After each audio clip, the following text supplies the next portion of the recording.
So April 16th, 2012, Bhaktivedanta Manor in London. And this is part 2. Bhagavad Gita, chapter 12. Bhakti and the Yoga Ladder. So yesterday we looked in a very general way at the characteristics of Bhakti, the qualification for Bhakti, the process of Bhakti, the characteristics of the Yoga Ladder, the process of the Yoga Ladder, the qualifications for the Yoga Ladder. All right, what were the qualifications for Bhakti? Be a jiva. What's the qualifications for starting the Yoga Ladder? You have to be pious. Yes. Who delivers you in Bhakti? Krishna. Okay, now we're going to go into a much more depth with each system in terms of stages. So yesterday was sort of an overview. Today we're going to look at step by step. What are the stages of Bhakti? What are the stages of the Yoga Ladder? And how do they relate to each other? And tomorrow is a class for those of you who really want humility. It's the qualities that are achieved by one who's in Bhakti. So good thing to read if ever you become proud. So we'll be meditating on the different qualities of one who's attained the peaceful platform of Bhakti. And as I said yesterday, for those of you who weren't here, so I'm interested in detailing how the progress of Bhakti is described in the scriptures and by the Acharyas. So far I found 18 different descriptions. And these descriptions are not all just different words of the same thing. They're looking at different aspects of the maturation of Bhakti. And there's a sequence given in chapter 12, which is what we're going to be focusing on right now. And when I heard Dvijamani Prabhu of Philadelphia, who's a professor in Sanskrit and a disciple of Ravindra Sri Prabhu, when he was explaining this sequence while talking about Bhagavatam 3:25-25, I realized that I hadn't understood it properly.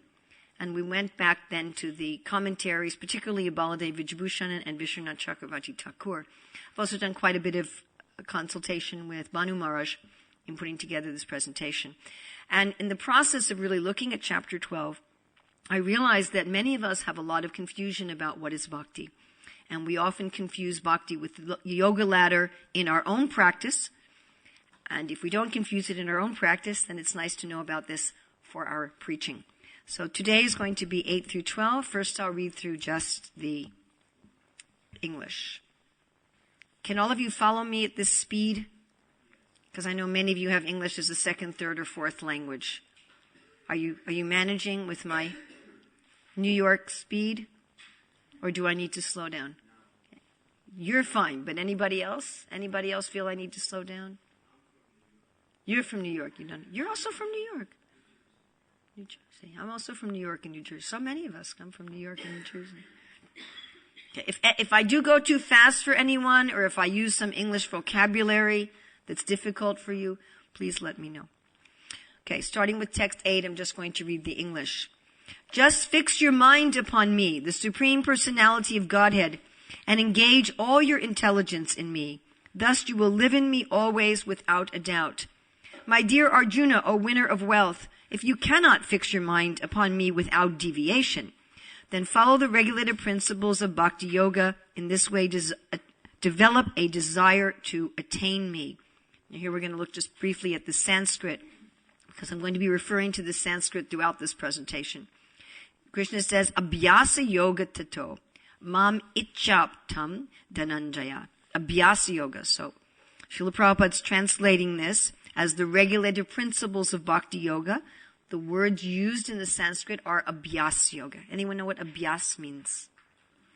Practice.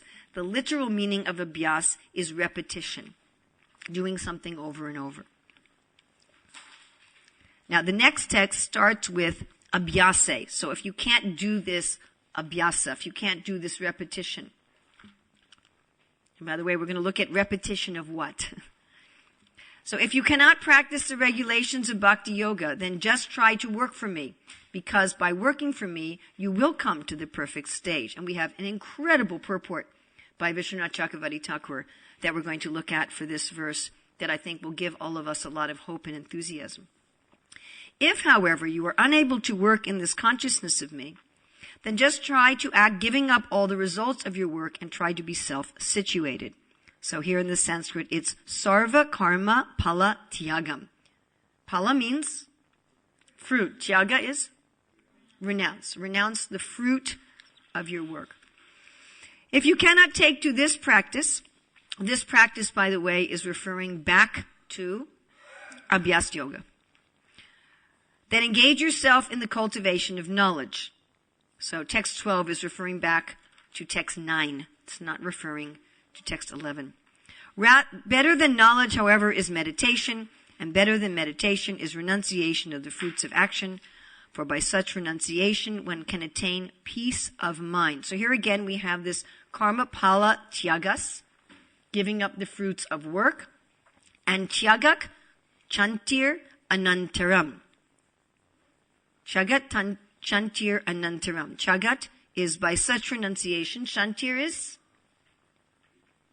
peace. Anantaram, at the end. At the end of renunciation of the fruits of work, you will find peace.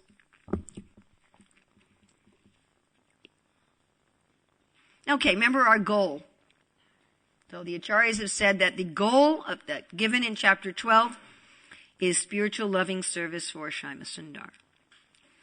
All right, now the principle of this chapter is that there's good processes, best, acceptable, in order to achieve that goal.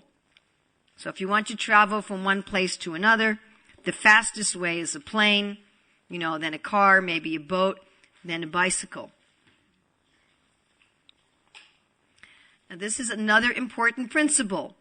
It's better to be successful at a lower level than to fail at a higher level. It's better to be successful at a lower level than to fail at a higher level. It's better to be successful at a lower level than to fail at a higher level.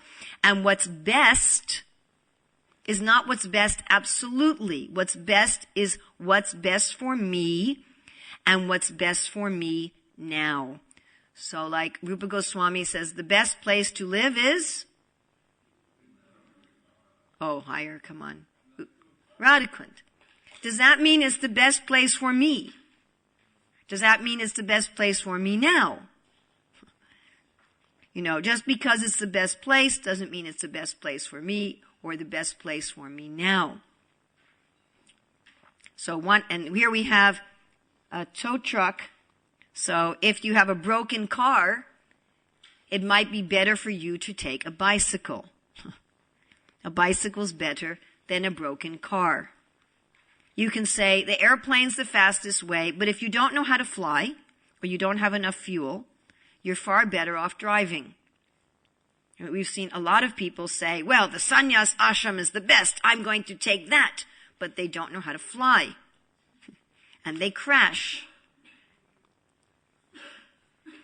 And then the poor little grahasta on his bicycle makes advancement while the fallen sannyasi is in the hospital, recovering from his crash. You follow? So, what's best?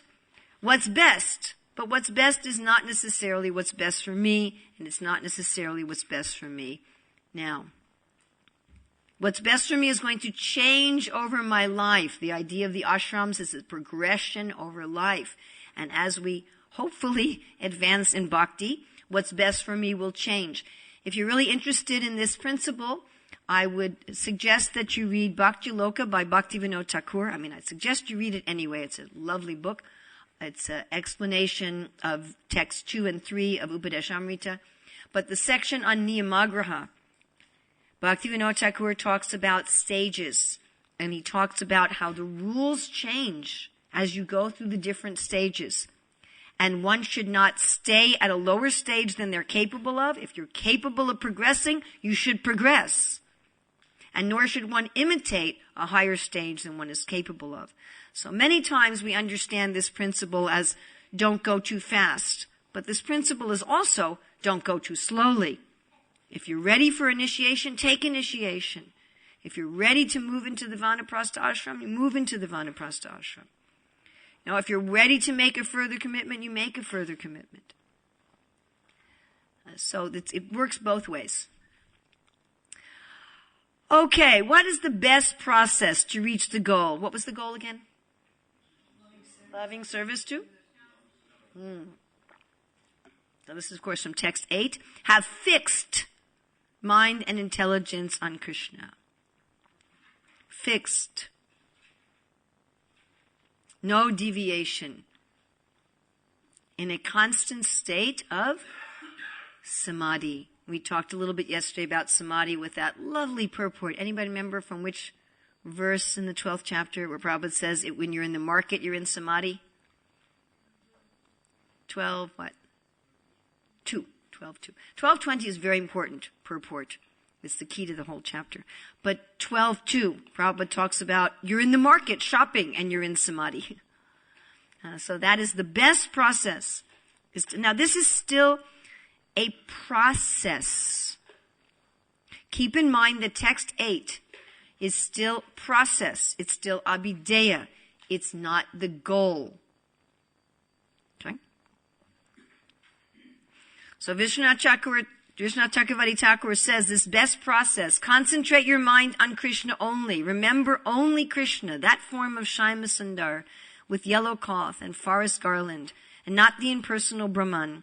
Fix your intelligence upon Krishna. Continually reflect on the statements of scripture using intelligence, which will result in meditation. Such contemplation is called manana. Thus you will attain residence near Krishna. So this is the process of engaging one's mind fully in Krishna. Actually, we should look at this just for another moment. I don't have time today to get into this in depth, but if you look at Nectar of Instruction, text 8 is where you will find this process of verse 8 in the 12th chapter detailed. In the purport to Nectar of Instruction, text 8, Srila Prabhupada, quoting Bhakti Siddhanta Saraswati, talks about 5 stages of meditation and 5 stages of the middle stage of meditation. This is further delineated by Bhaktivinoda Thakur in Jaiva Dharma. It is also discussed in Manashiksha of Raghunath Das Goswami. Particularly the 5 stages of the middle stage are discussed there. And it's also discussed by Srila Prabhupada in the 3rd canto of the Bhagavatam. I don't remember the exact verse. It's in the discussion by Lord Kapila Dev, where he talks about how you use the mind as a hook to capture the Lord, and eventually you become free from all activities of the mind. So those are the stages of meditation. And it's something like making burfi. Who here has ever made real burfi? Not powdered milk burfi, but real burfi. Anybody here made real burfi? Okay, more of you have to get in the kitchen. So the way you make burfi is you take milk and you boil it, and you get it at a simmer boil, where it's not going to boil over, but it's boiling. And you can be doing other things. You can be making the rice and the dal, and you go to your milk and you stir it sometimes so it doesn't burn. Then you get to a point where you have to stir it all the time. Otherwise it's going to burn. You can't pay attention to almost anything else in the kitchen, and you're just stirring it and scraping it. And then it becomes like kheer. And then it becomes like burfi, and finally like pera. It becomes more and more and more and more concentrated. So this process in text 8 is you're fixing your mind on Krishna. You're fixing your mind on Krishna. And text 8 is starting from the kheer stage. In text 8, we're already at kheer. You're constantly stirring. You don't stop for a moment. Constantly stirring. If the mind wanders any place, you immediately can pull it back. Instantly. You're constantly absorbed in Krishna. And in order to achieve the goal of Shyama Sundar, you have to come to the burfi para stage. So in this constant thinking of Krishna, your meditation gets more and more concentrated. And it gets more and more concentrated, then it becomes eventually samadhi. And just again to say very, very briefly, there's 2 levels of samadhi. One level of samadhi is on the mind, and one level of samadhi is the manifestation of the spiritual world in the heart by the grace of Krishna. So this is a process. It's still a process. This text 8 is not talking about the goal. And this process is constant absorption of the mind. Now, who can do this process? In order to do this process, you already have to have your mind at the Kir stage.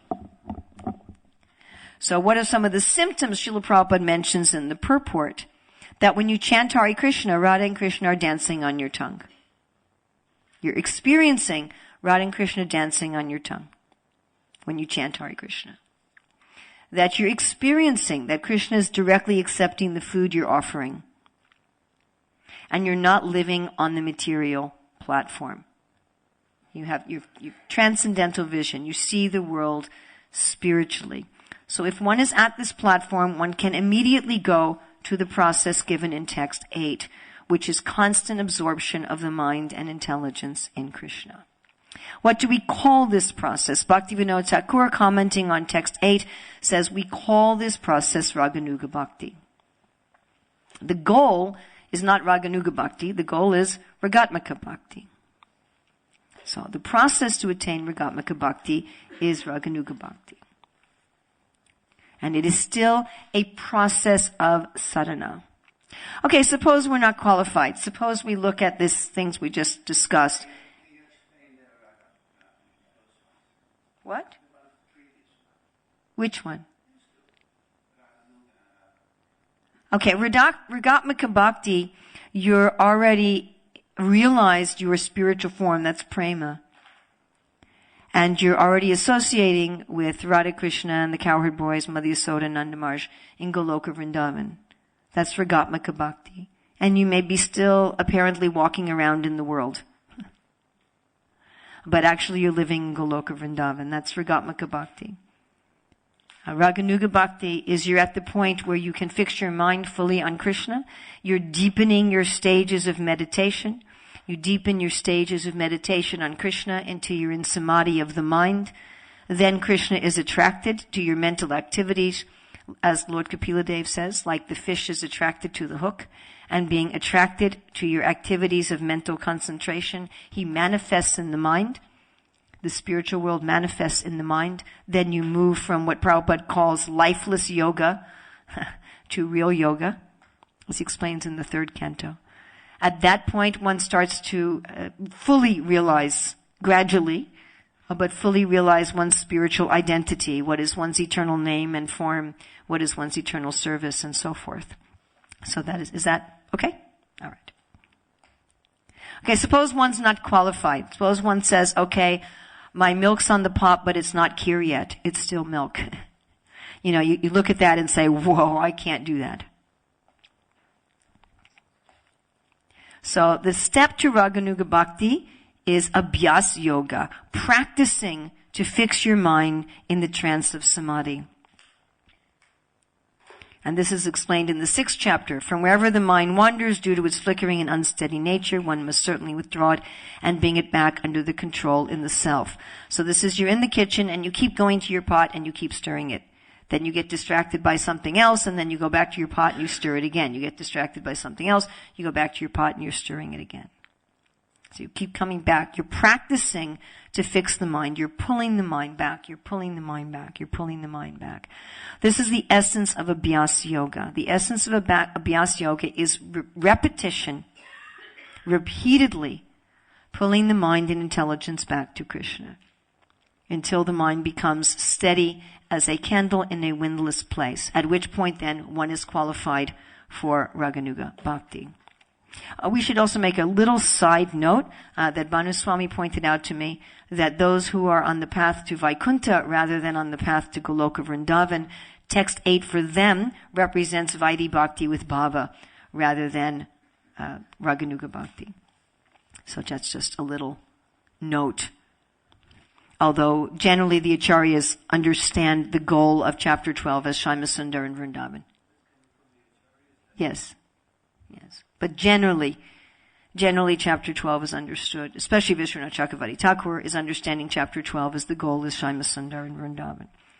But we've included that text 8 can also be talking about Vaidhi Bhakti with Bhava just for completeness. And Prabhupada explains that this Abhyas Yoga is already on the transcendental platform. This is not bhakti performed in the modes of material nature. In order to do abhyas yoga, one has to already be situated on the transcendental platform. That practice itself is on the transcendental platform. And Prabhupada explains, what is the process? The process is we're waking up something that's already there. We shouldn't misunderstand this practice to be like the practice of a ballet dancer. So ballet dancing is not innate in the living entity. We're not natural ballet dancers. You can learn, just like the ballet dancers, the women in particular, they stand on these toe shoes. And a practiced ballet dancer can stand on toe shoes, not constantly, but continually, not continuously, but continually for hours. So if you see an expert ballet dancer, they go down for a moment and they go right back up. And there's some support in the shoe, but basically they've trained their muscles to be able to do that by practice. But this practice that Krishna is recommending is not like that. This is practice to do something that is inherent and is natural. Exactly like walking is natural in a child. So as soon as a baby's born, the midwife or the doctor, they take something called the Apgar score to see how healthy the baby is. And one item of that, I believe there's 10 items, is you hold the newborn baby up and you see if when you hold it up, touching its feet to the ground, whether the child will take some walking steps. So this is one indication of health. So walking is inherent in the body even of a newborn baby, although children don't generally start to walk until somewhere between ages 1 and 2. And when they start to walk, it's not that the child gets up. It's not that the child's crawling around and then one day they get up and run away. Unless they're Sukadeva Goswami. But it's a very slow process. So they pull up on something and they stand up for a second and then they fall down again and they're so happy that they stood up. And everybody else is happy. And then they stand up for another 3 seconds and finally they stand up without holding on to something and they take one step and then they fall down again and then they take another step and then they fall down again, another step, like that. So what comes out is something natural. And once you've got it, you don't need to practice it anymore. We don't need to practice walking anymore. Right? No one in this room needs to practice walking. I mean, obviously, if we put our legs in a cast and, lay down in bed for a few months, we'd have to practice walking again. So that's what's happened. We've become conditioned souls and we've put our love in a cast. And our muscles have atrophied. But still, that can be awakened by practice. So that's what we mean by practice. Okay, how do you do abhyas yoga? So here Prabhupada's talking about the externals. In this purport, he talks about the external practices of bhakti. Get up early in the morning, take a bath, go in the temple, chant Hare Krishna, offer flowers to the deity, cook for the deity, take prasadam, hear Bhagavad Gita, Srimad Bhagavatam, etc. And while performing these duties, one constantly remembers him. So abhyas yoga, remember, is really a repetition of activities in the mind. So abhyas yoga means you're doing the activities with your body and you are pulling your mind to Krishna over and over and over again. And this is the mood in abhyas yoga. This does not mean that you don't have a job. That's not what it means. So the mood of abhyas yoga is my focus is on always thinking about Krishna and engaging in activities for Krishna with my mind, body, and words. And part of my activities may be that I have to support my family or I have to go to school. But I'm not thinking that those activities are the source of my maintenance. I'm thinking Krishna is maintaining me and these activities are my appropriate service. We'll get into that more a little later. So how does one go from abhyas yoga to Raganuga Bhakti? Krishna says, desire. The purpose of constantly bringing the mind back. Right, let me think about Krishna. Let me think about Krishna. What does Krishna look like? What is Krishna? What is he like? What are his qualities? What does he do? What is his philosophy? The purpose of that is to develop a desire. Raganuga Bhakti starts when the desire is strong. One of the most wonderful, wonderful purports, easy to remember where it is because it's in 1, 2, 3. The materialistic world is called the darkest region of God's creation, yet the unhappy materialist can get out of it simply by desiring to get out. You can say, well, I want to get out. How come I'm not out? We mean a strong desire. We mean, hoitukiya pratiyata. A desire that's not going to be stopped by anything, like a tidal wave, like a tsunami. Not the little waves that just come on the beach and scatter. But a tsunami wave, and not a desire for anything else. I want Krishna, and I don't want anything else. So that is the purpose of Abhyas Yoga. Okay, so here we have our progress, Abhyas Yoga, to desire to Raganuga Bhakti. So we're starting to fill out what's on your little charts in front of you. Okay, suppose you can't do that. Suppose you've been listening to me and you thought, I can't even do that. And Baladev says, the mind is fickle. I don't have the power to restrain it. Chanchalahi mana Krishna. I can't think about Krishna. I just can't. Maybe I think about Krishna once in a week. You know? Maybe doing one mantra of my japa, I think about Krishna. Maybe. My mind is just like a horse, running here and there. So what's the direct path to Abhyas Yoga? The direct path are the angas of bhakti. So this is the purport that just should give everybody here hope. So if you've been sitting there, some of you have been sitting there and said, yeah, I'm at Raganuga Bhakti. And some of you are sitting there going, yeah, I'm already at Abhyas Yoga.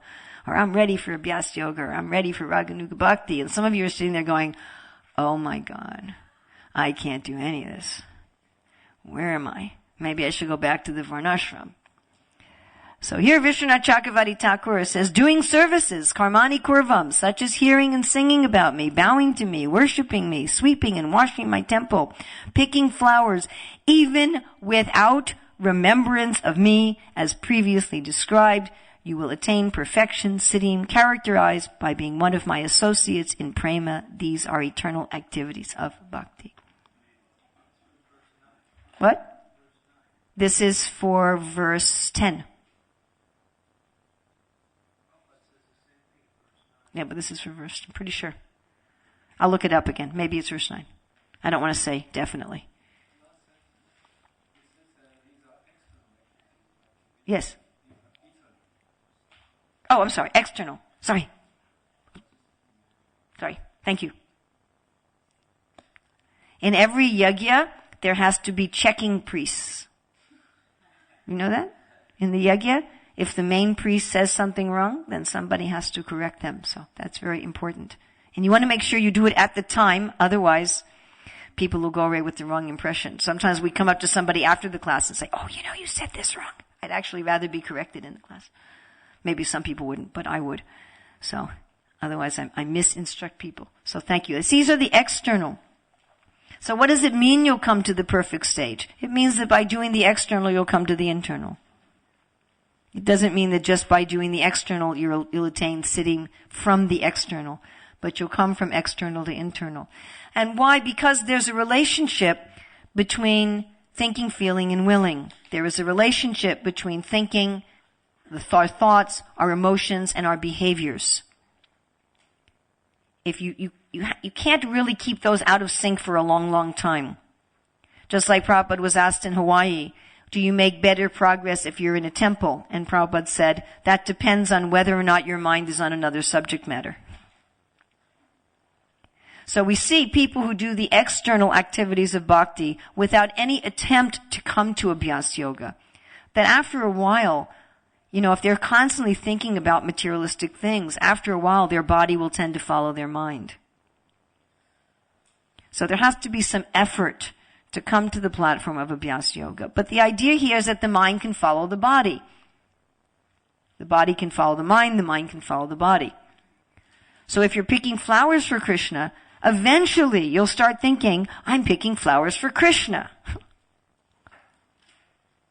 If you're chanting Krishna's name, eventually you'll start paying attention to what you're saying. That's the idea.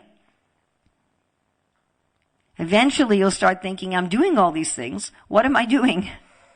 What am I doing them for?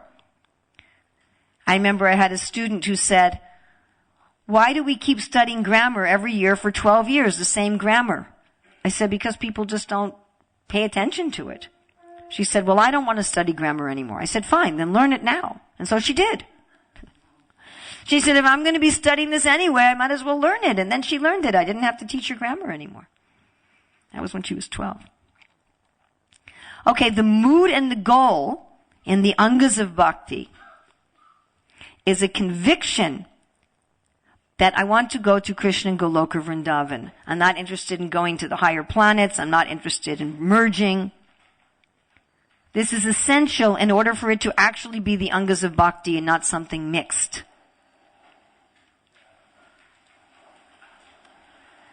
So in order for one to be on the direct path, one has to have this as one's goal.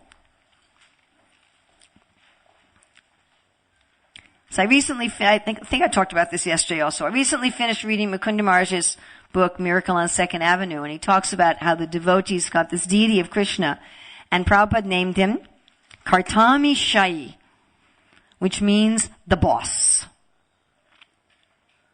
So an essential feature of the direct path is that one sees that Krishna is the boss. So whatever we're doing, we do it for the satisfaction of the mission of the Lord. This consciousness, and I did talk about this yesterday too, didn't I? Krishna is the company president. This consciousness makes it very easy to move from externally doing the Angas of Bhakti to Abhyas Yoga. If you're tired of just being in the external Angas of Bhakti, if that's where you are, and you want to move quickly to Abhyas Yoga and Raganuga Bhakti, this is a really good accelerator. Krishna's the boss. Krishna's the proprietor. Even if I'm washing the dishes and changing the nappies and going to work at the bank, I'm not really working for the bank. I'm not really working for my husband or my wife or my children. I'm working for Krishna. He's my boss. And if you say, well, the work I'm doing has nothing to do with Krishna. What does doing the accounting for the bank have to do with Krishna? But no, our work for Krishna is selling, what are we selling? What's our product? Prem. I'm Krishna's employee and I'm selling Prem. And I get paid in Prem also, it's my salary. And wherever I am, whatever I'm doing, I'm always working for the boss. I'm always working for, this is my boss. Not my parents, not my husband, not my wife, not my government, not my so-called employer. This is my boss.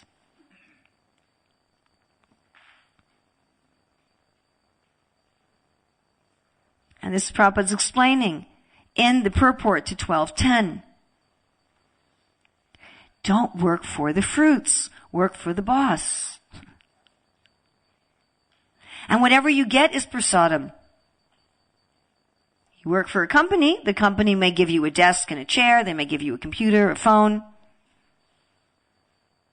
They give you a vacation. They throw a party for you in the office on your birthday. They give you nice maintenance so you can have a place to live. You accept that as Krishna prasadam. This is what Sudama Brahman did when he got that beautiful palace, and what he did before he got the beautiful palace.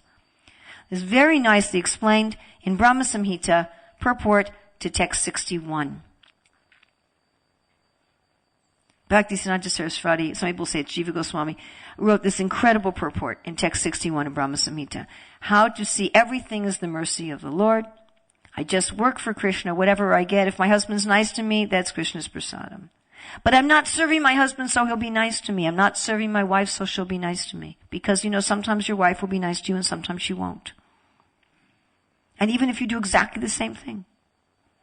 Sometimes when you mow the lawn, she'll say, thank you, dear. And sometimes when you mow the lawn, she said, yeah, but you haven't fixed the plumbing yet. It's just the way it is. And if we're thinking, my boss is my wife, my happiness depends on my wife, my happiness depends on my husband, my happiness depends on the temple commander, my happiness depends on, the government, we'll be miserable. We work to please Krishna, and everything else we do is our service to Krishna. I try to make my husband happy so Krishna will smile. I try to make my wife happy so Krishna will smile. I try to please my temple commander so Krishna will smile. And whatever I get, whatever things I get, bad things too, that's Krishna's prasadam. If I get sick, that's Krishna's prasadam. If I'm healthy, that's Krishna's prasadam. If my husband says, I love that lasagna, that's Krishna's prasadam. If he said, you've made lasagna so much, can't you make something else? After I spent 5 hours in the kitchen thinking he loved lasagna, so that's Krishna's prasadam. Because I'm working to please Krishna. If one does that, one very quickly will come to be able to think about Krishna. Invest everything in Krishna. Like the residents of Vrindavan, when Krishna was in Kaliya, they were devastated because they'd invested everything in Krishna, like these guys who invest everything in a particular stock, and when the stock fails, they jump out the window. Whatever we're invested in, that's where our mind and our emotions go to. Naturally. Yes, Maharaj.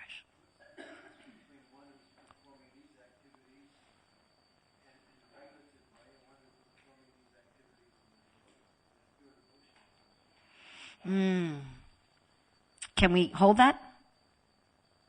Can we park that for a few slides? Okay. So, summary of the direct path. So, first engaging the body, the senses, in the external activities of bhakti, then practicing pulling the mind to Krishna, which is internal and external, then full absorption in the mind in Krishna. Okay, there's another path to Abhyas Yoga. There's another path to Abhyas Yoga. It's the indirect path. Here's the indirect path. Now, you don't really start on this path in terms of yoga until you're on the arrow itself. So the path starts on the arrow. But what's at the bottom of the screen, that's your qualification to begin the path. You can't even get on the path. You're not even allowed to get in the path. Like there's some clubs where you can't even get in unless you have a certain qualification. Certain sports you can't even play unless you have a certain qualification. So your qualification to start this indirect process is pious work for heaven. In other words, varnashram. I'm doing pious work, so I'll enjoy. By that, I'm qualified for working for purification instead of heaven. By doing that, I'm qualified to cultivate knowledge of the self and Brahman. We talked about that yesterday, whether the goal is the self or Brahman or both. I won't review that again, just to remind you. Then after that, you're qualified to meditate on the self, and after that, you're qualified to achieve realization of the self, Brahman, and Paramatma. So the indirect path. So first you live according to Varna and Ashrama. You get sufficient piety to qualify to do Karma Yoga, which is Karma Palatyaga. You're giving up the results of your work, which you can then progress to Gyan Yoga, where you're studying the Shastras, especially the Upanishads, to cultivate knowledge of the self and Brahman. Then you have the capacity to meditate, Dhyan Yoga. And then from there, you can go to see in your heart the form of Shyamasundar, who you remember is the goal. So preliminary qualification is Varnashram Dharma.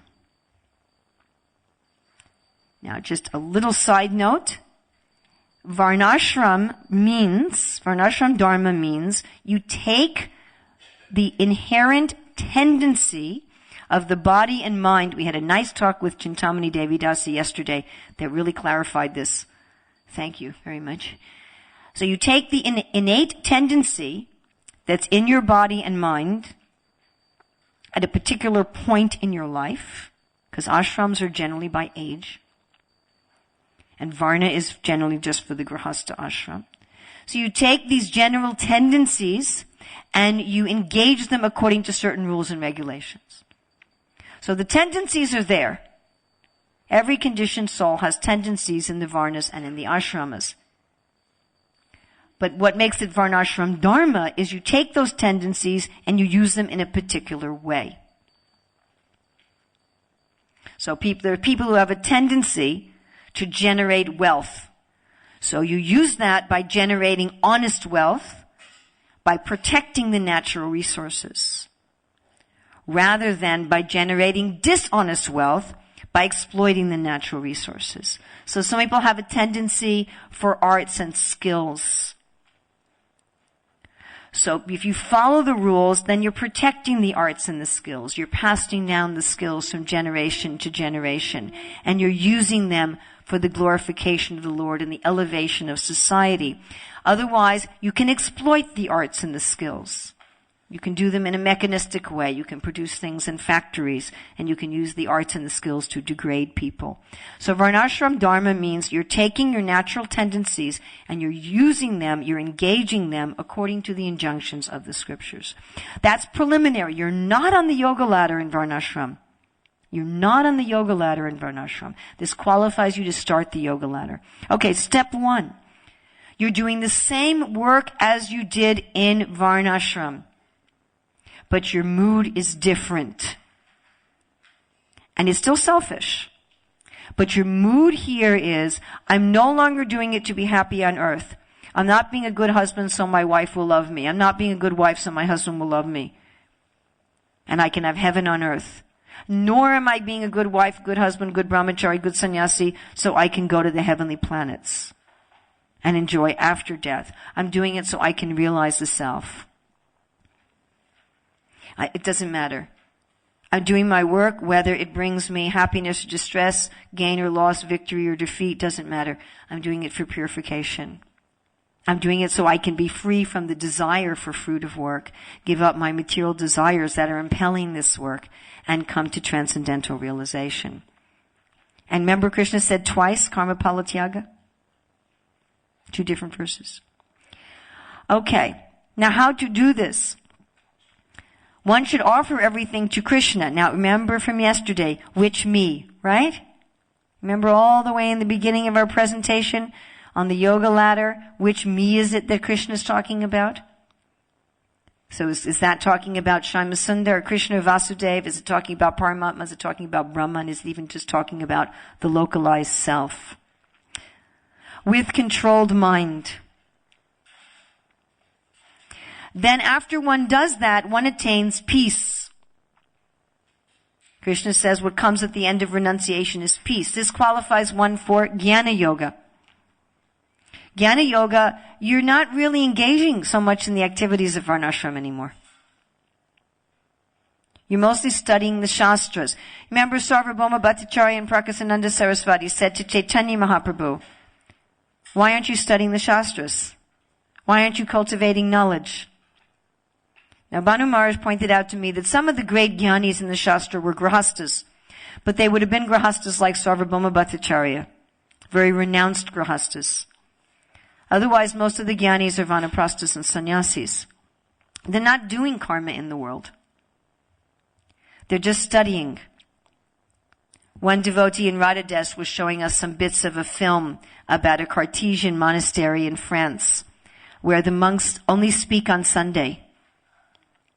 They go out of the monastery and then they can talk and laugh. Otherwise, in the monastery, Monday through Saturday, they don't say a word.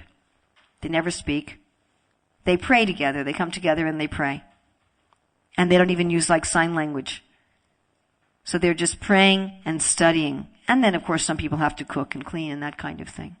So that's Jnana Yoga. Just studying to try to become intellectually convinced that I am not this body, that I am a soul, that the ultimate reality is Brahman.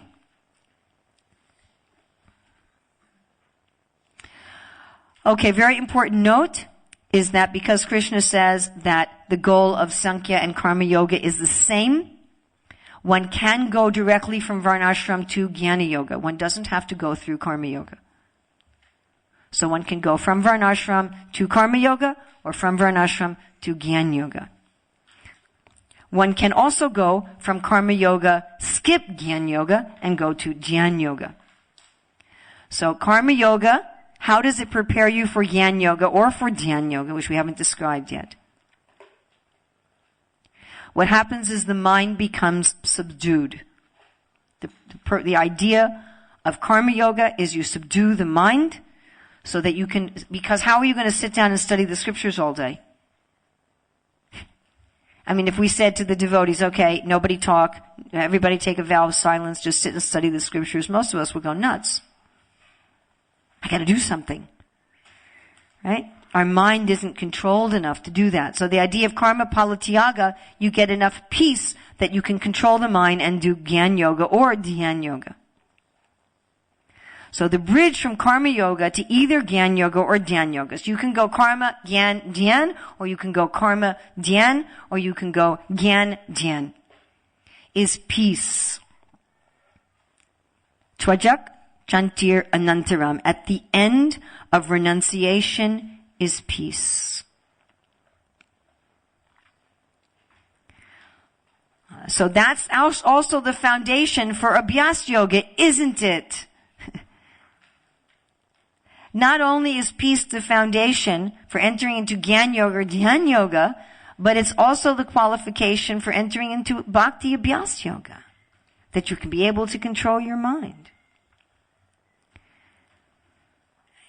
So freedom is the result of detachment gained through working for purification instead of heaven, which Krishna also describes. You're full. You're satisfied. Therefore, you're not disturbed by all the desires. Remember we talked about yesterday, it's not repression, it's not resistance, it's satisfaction. And without this peace, one cannot even find any happiness. Now, how does the bhakta attain peace, which qualifies us for Abhyas Yoga? By seeing Krishna as the boss. He's the one in charge. I'm doing everything for him, and he's my best friend. Everything he gives me is his prasadam. It's much easier to attain that peace that way than just doing all your work with detachment for the result and just kind of offering it to the self. Okay, step 3 on the yoga ladder is Dhyan Yoga. Dhyan Yoga is meditation. Sometimes there are householders like Kasyapa Muni who engage in Dhyan Yoga. But generally, again, this is for the renunciates. And then they not only are they stopping Varnashram, they're even stopping breathing. They're really not doing any activity. And they're withdrawing the senses mechanically and focusing it within. Okay, now how do you get from Karma Yoga, Gyan Yoga, or Dhyan Yoga to the Abhyas Yoga of Bhakti? Now, by the way, I asked a very accomplished Jnana Yogi, who's also a second initiated, very serious member of the Hare Krishna movement, who was born in the movement as an accomplished Jnana Yogi, who as a young child was able to focus the mind totally on the Lord within the heart. And I asked this devotee, I said, could you go from Dhyan Yoga directly to Raganuga Bhakti? And this devotee said, no. You'd have to go first to Abhyas Yoga. So even the Dhyan Yogi, why? Because what do they have to abhyas? What do they have to practice? They've got to practice meditating on Shamasundar, because they're not meditating on Shamasundar, they're meditating on Vishnu. So therefore, from any path any step on the yoga ladder, one has to go to Abhyas Yoga, not to Raganuga Bhakti. And what does Prabhupada say is the bridge? The grace of some devotee. Which gives you what? Faith. So you have peace. Because remember, to get to Abhyas Yoga from Bhakti, you have to have peace. To have peace. And they also have to have faith by the grace of a devotee. Yes?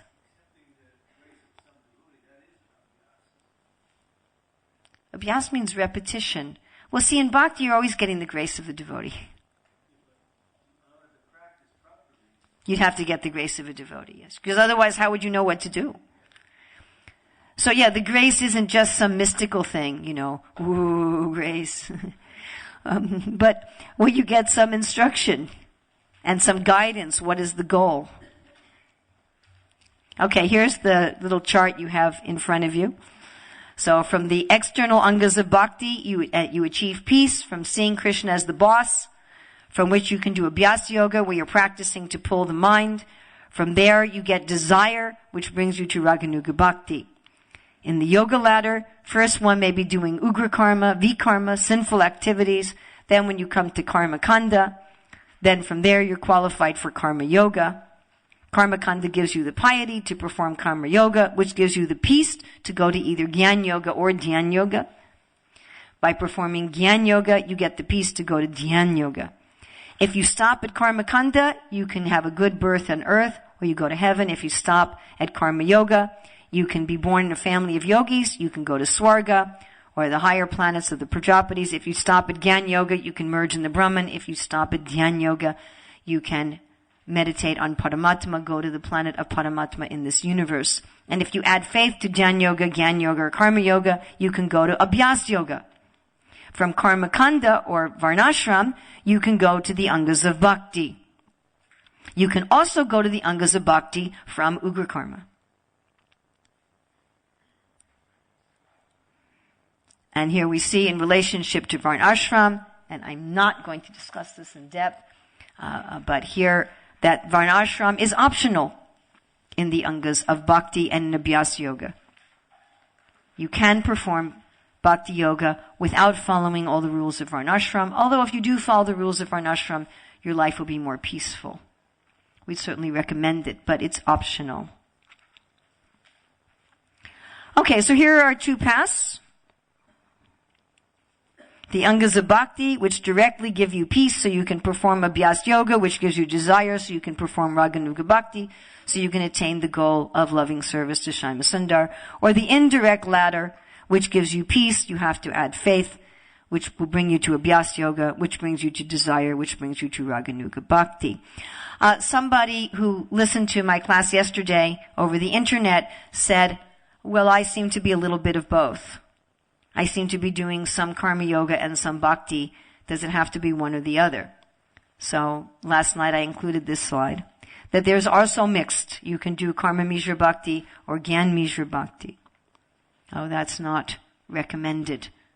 One of the reasons I'm doing this presentation is to try to have us avoid doing karma mishra bhakti or gyan mishra bhakti.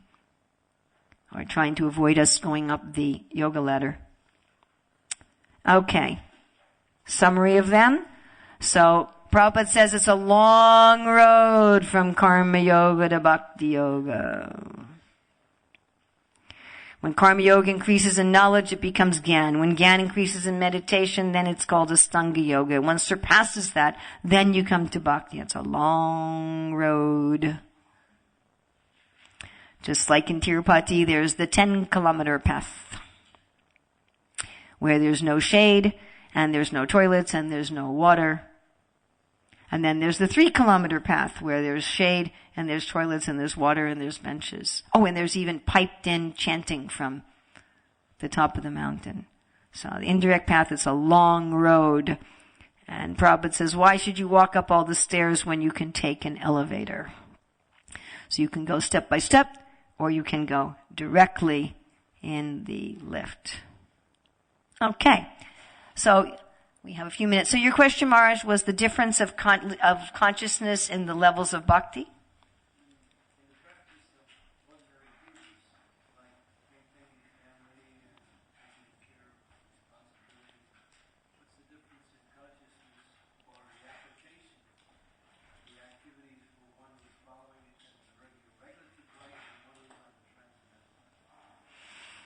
So the consciousness of somebody who's in karma kanda, and most people today are not in karma kanda. Most people are doing vikarma. Or they have some mix. They have a little karma and a little vikarma. So the consciousness of that person is, I am the center and I want to enjoy this world. So the vikarmi is, I want to enjoy this world by stealing, and the karmi is, I want to enjoy the world by paying. But both persons are interested in enjoying the world. They're not interested in the boss. So the Vikarmi is working in everybody is working in Krishna's company, but the Vikarmi is working in Krishna's company and stealing pencils and maybe even embezzling funds. So their consciousness is how working here can I get something for myself? The Karmi is like, they don't care about the boss. They don't care about the mission of the boss. Doesn't matter to them. They're working at the job so they can make money, so they can enjoy. Then, yeah? Oh, two different types of devotees. Okay, so the beginning devotee, if you're actually a beginning devotee.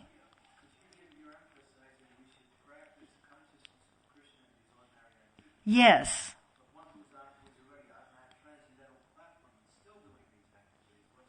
Oh, okay. So someone who's at the angas of bhakti, they're making an effort. So they might still get upset if their husband doesn't like the lasagna. Because their heart isn't really that Krishna's the boss yet.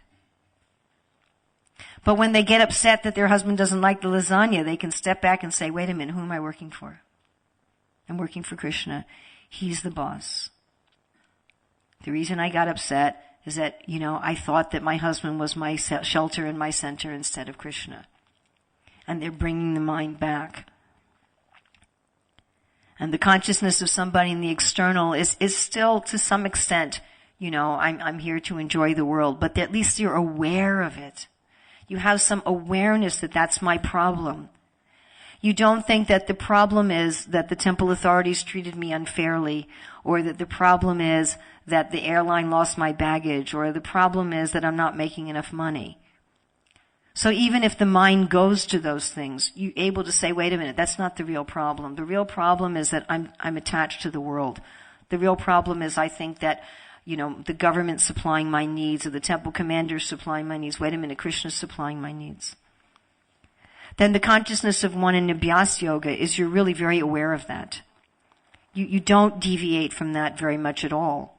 You're much more, everything is Krishna, everything is Krishna. Look, here's Krishna. Krishna is so happy when I'm serving his devotee. I'm doing this for Krishna, I'm doing this for Krishna. And if your mind wanders, it's just briefly, and you pull it back. If there's some disturbance in the mind, like Jed Bharata was briefly disturbed when Maharaj Rahugana insulted him. But he didn't react, he didn't respond with that. So below that stage, you may respond. You may yell at your wife. So you come home and your wife, instead of saying, oh, thank you, dear, for working so hard for the family, she says, why are you home 15 minutes late? Don't you know that dinner's cold? And you haven't fixed the plumbing? So when on the lower stage, I say, don't you appreciate me? Don't you care about me? What's wrong with you? Don't you know how hard I'm working? And then, oh, wait a minute. Whew, okay. Why do I think my wife is the source of my satisfaction? Krishna is the source of my satisfaction. I'm not serving my wife so that she'll be pleased with me. I'm serving my wife so Krishna will be pleased with me. Right. Okay. Sorry, dear. Whereas in Abhyas Yoga, the wife is saying, why'd you come home 15 minutes late? And the mind may go to, Krishna, I'm taking care of this wife to please you.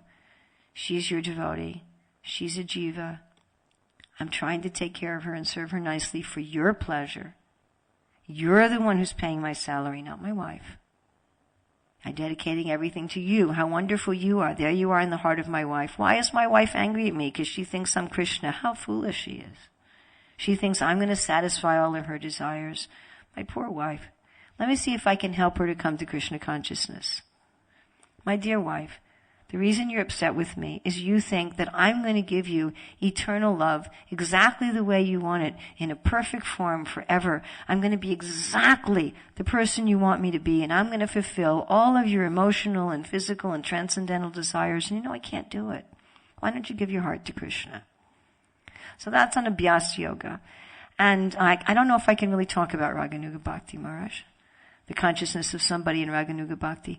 But in Raganuga Bhakti, that person is actually realized. In Abhyas Yoga, you may get some hint of your eternal nature. You may get some intuitive grasp that I'm a cowherd boy, or I'm Krishna's parent, or I'm Krishna's gopi. And you're cultivating the greed for that. In Raganuga Bhakti, you already have the greed for that. And you're actually living in a different sphere completely. Your consciousness in Raganuga Bhakti is going to be, Krishna is my lover and my husband is one of Krishna's girls. Yes. Yes, so he's saying that he said, I'm earning money just to maintain your maidservants and servants. So you're seeing that your family members and the other people at the bank, and that they're all Krishna's servants, and I'm taking care of them as service to Krishna. And you're living in a different sphere completely. There's no question of thinking that you're going to get satisfaction from anything material. So I can just speak about that in theory. Yes, Prabhu.